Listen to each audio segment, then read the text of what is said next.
City life style ఇదో స్వర్గసీమ. నిద్రపోని నగరంలో అర్ధరాత్రి దాటిన అంతులేని వినోదం, ఉల్లాసం. పూర్తి వివరాలకు చదవండి రేపటి సాక్షి హైదరాబాద్ ఎడిషన్. విశాఖలో సిపిఎం నేతలు పోరుబాట పట్టారు. కూటమి ప్రభుత్వం ఎన్నికల ముందు ఇచ్చిన హామీలను నిలబెట్టుకోవాలని నిరసన కార్యక్రమం చేపట్టారు. విద్యుత్ ఛార్జీలు పెంచమని చెప్పి ఇప్పుడు భారీగా ప్రజలపైనే భారం మోపేందుకు ప్రభుత్వం సిద్ధమైందని ఆగ్రహం వ్యక్తం చేశారు. అలాగే స్టీల్ ప్లాంట్ను సెయిల్లో విలీనం చేయాలని డిమాండ్ చేశారు. ఎన్నికలకు ముందు ఇచ్చిన హామీలను కూటమి ప్రభుత్వం నిలబెట్టుకోకపోతే తమ పోరాటాన్ని ఉధృతం చేస్తామన్నారు సిపిఎం నాయకులు. దీనిపై మరింత సమాచారాన్ని విశాఖ నుంచి మా ప్రతినిధి నాయుడు అందిస్తారు.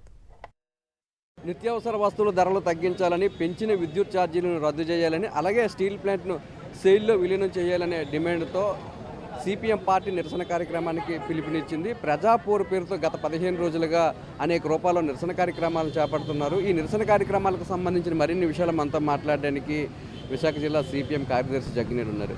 సార్ చెప్పండి సార్, ఈ కూటమి ప్రభుత్వం అధికారంలోకి వచ్చిన తర్వాత ప్రజలు ఎలాంటి ఇబ్బందులు పడుతున్నారు?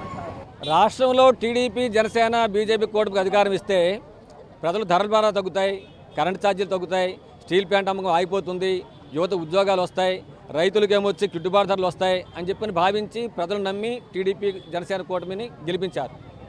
కానీ ఈ కూటమి అధికారులకు వచ్చిన తర్వాత ఈ భారాలన్నీ మళ్ళీ పెరిగిపోతూనే ఉన్నాయి.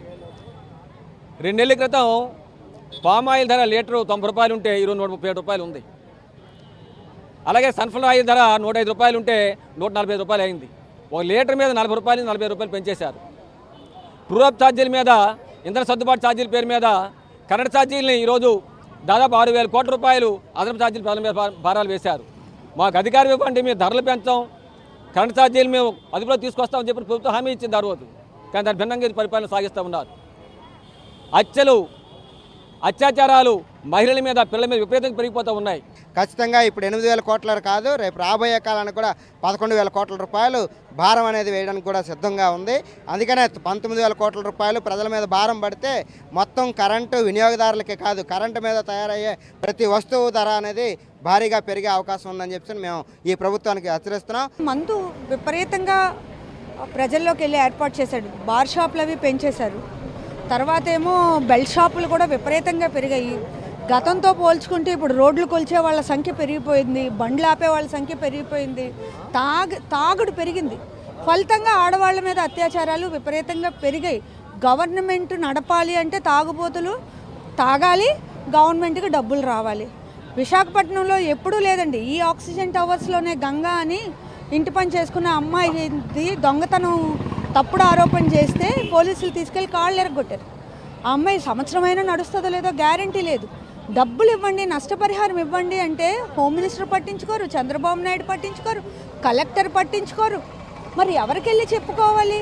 మరి మహిళా హోమ్ మినిస్టరు ఆడవాళ్ళ రక్షణ కోసమే నిలబడ్డాము అని చెప్తున్నారు, పోలీసులే కాళ్ళు ఎరగొట్టారు, అయినా గవర్నమెంట్ పట్టించుకోదు.